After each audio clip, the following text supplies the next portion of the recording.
चलो, लोकी का second episode कल ही रिलीज हुआ है और एकदम धांसू है। सीन दिखाया जाता है कि ओशकोश विस्कॉन्सिन सीन 1985 का, जहां बाजार जैसी कोई जगह होती है। यहाँ पर टाइम डोर से कुछ माइन्यूट मैन आते हैं जो एक वेरिएंट को ढूंढ रहे हैं। यहाँ वो भगोड़ा लोकी एक माइन्यूट मैन के दिमाग पर चुपके से काबू कर लेता है, जो बाकी सारे माइन्यूट मैन को मार देती है और आखिर में खुद भी बेहोश हो जाती है। तो भगोड़ा लोकी उसे उन्हीं के टाइम डोर की मदद से किडनैप कर लेता है और शुरू हो जाता है लोकी का सेकंड एपिसोड। अगर आपने अभी तक पहला एपिसोड नहीं देखा तो जल्दी से ऊपर दिए गए लिंक पर जाकर देख लीजिए। वीडियो को लाइक शेयर करना मत भूलिए और प्लीज़ प्लीज़ प्लीज़ सब्सक्राइब कर दीजिए। तो स्टार्ट करते हैं लोकी का एपिसोड सेकंड। आपको क्या करना है, बस keep calm, take a breath for a while.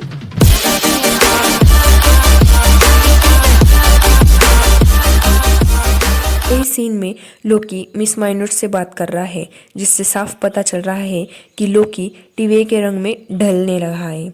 तभी एजेंट मोबियस वहां आते हैं और लोकी को यूनिफॉर्म देते हैं जिस पर वेरिएंट लिखा होता है। इसके बाद एक lady minute man officer Mobius को इन्फो देती है कि भगोड़े लोकी ने कुछ कांड कर दिया है और हमें पता नहीं वो कैसा है या कैसी है और कहाँ है।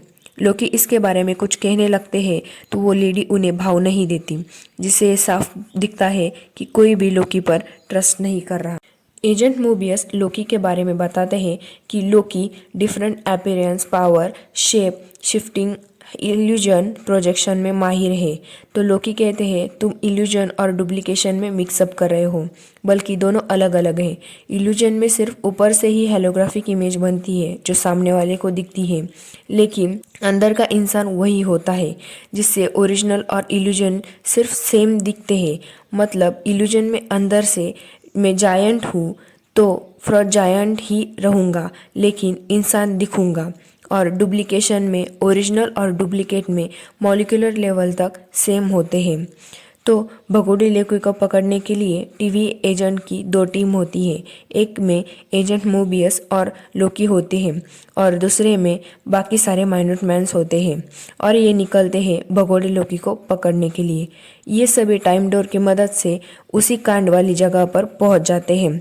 लोकी यहाँ पूछता है कि हम हादसे से पहले वक्त में क्यों नहीं जा सकते। अगर हम हादसे से वक्त के पहले पहुंच जाए तो हम उस हादसे को रोक सकते हैं। तो एजेंट मोबियस कहता है कि प्रॉब्लम वही है कि हम अनदर टाइमलाइन क्रिएट कर देंगे जो भगोड़े लोकी के टाइमलाइन से डिफरेंट होगी, तो ये हम नहीं कर सकते।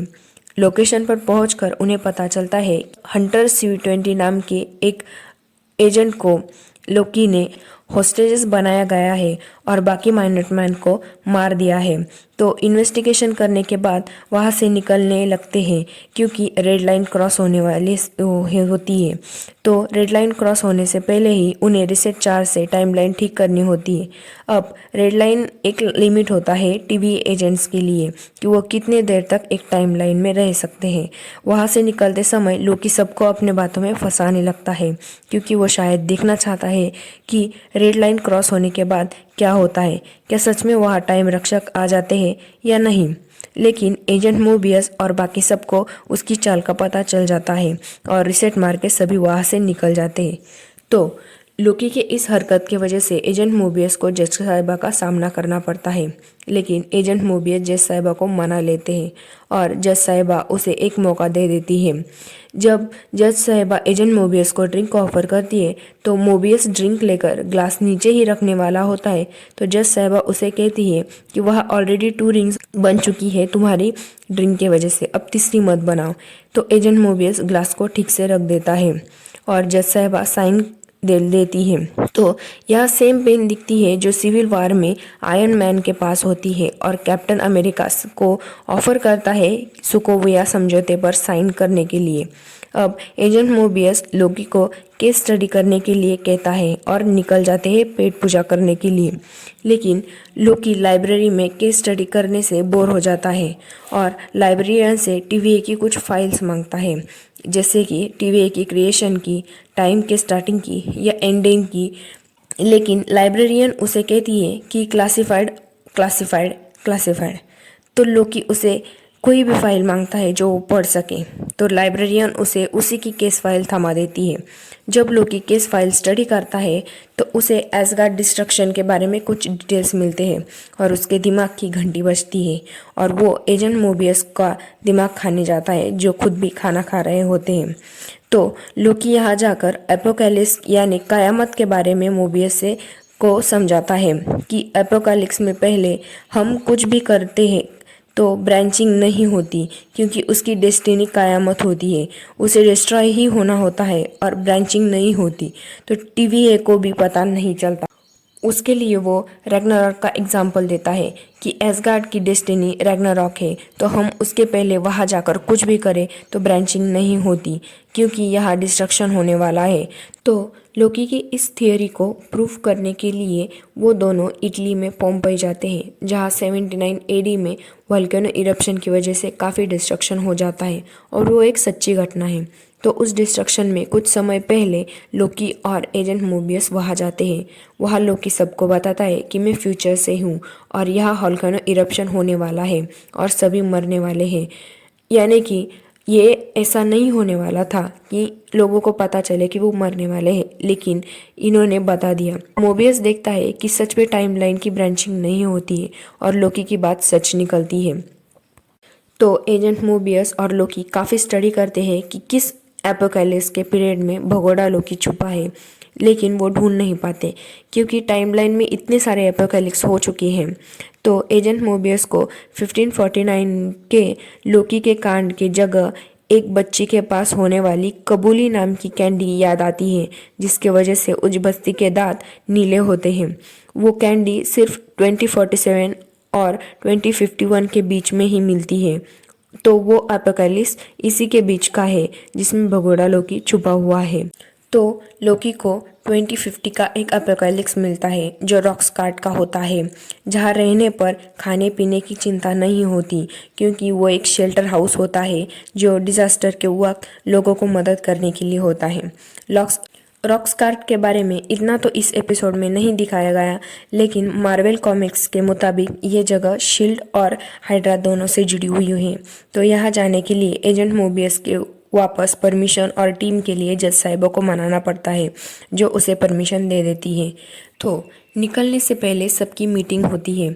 सबको फिर से समझाते हैं कि रॉक्सकार्ट एपोकैलिप्स टॉप 10 में से एक है और भगोड़ा लोकी इतने सारे हमलों में इतने सारे रिसर्च चार्जेस चुरा कर रहा है, तो कुछ बड़ा सोच रहा है, सो बी केयरफुल। तो सभी 2050 में रॉक्सकार्ट जाते हैं, जहां शायद सुनामी आने वाली ही थी। यहाँ टीम चेंज होती है और लोकी कमांडो B8 के साथ होता है और भगोड़ा लोकी को ढूंढने लगते हैं, लेकिन सीसीटीवी से पता चलता है कि कोई उन पर नज़र रख रहा है। शायद वो भगोड़ा लोकी ही था जो सीसीटीवी पर नज़र रखे हुआ था। तो वो स्क्रीन के पास रिसेट चार्ज पर टाइमर लगाकर चला जाता है। बाहर सभी भगोड़े लोकी को ढूंढ रहे हैं, तो उन्हें एक इंसान दिखता है जिस पर ये लोग शक करते हैं। एजेंट BS उसे टच करती है तो भगोड़ा लोकी B8 के अंदर घुस जाता है और लोकी को पहचान बताता है। दूसरी टीम को यानी एजेंट मोबियस को किडनैप C20 मिल जाती है, तो वो काफ़ी डरी हुई होती है। सिर्फ यह कहती है इट्स रियल, बट बताती है कि उसने टाइम कीपर के पास जाने का रास्ता उस भगोड़े लोकी को दे दिया है। दूसरी तरफ लोकी B8 से निकलकर दूसरे आदमी यानी रैंडी के बॉडी में चला जाता है और लोकी से बात करता है। बात करने के बाद भगोड़ा लोकी एक पहलवान जैसे आदमी के बॉडी में चला जाता है और दोनों के बीच में काफ़ी फाइटिंग होती है एंड लोकी ऑब्वियसली मार खाता है वेरिएंट लोकी से, क्योंकि वो एक पहलवान के बॉडी में था। तब लोकी देखता है कि भगोड़े लोकी ने जगह जगह रिसेट चार्जेस लगाए हैं और यह खुलासा होता है कि भगोड़ा लोकी असल में मिस लोकी है, यानी कि वो एक लेडी है। अब सारे रिसेट चार्जेस एक्टिवेट हो जाते हैं और टाइम डोर की मदद से जगह जगह जाकर सेक्रेट टाइमलाइन में ब्रांचिंग करते हैं, जिस पर टीवीए में काफ़ी भगदड़ मच जाती है और जज साहिबा को अपना डंडा लेकर भागना पड़ता है। अब मिस लोकी खुद एक टाइम डोर से निकल जाती है। सबके मना करने के बाद भी लोकी उसी दरवाजे से मिस लोकी के पीछे जाता है एंड लोकी का सेकंड एपिसोड ख़त्म हो जाता है। अब एपिसोड सेकंड की एंडिंग ऐसे होने के बाद थर्ड एपिसोड का इंतज़ार जल बिन पानी जैसा होगा। तो मिलते हैं अगले वीडियो में, तब तक के लिए बाय।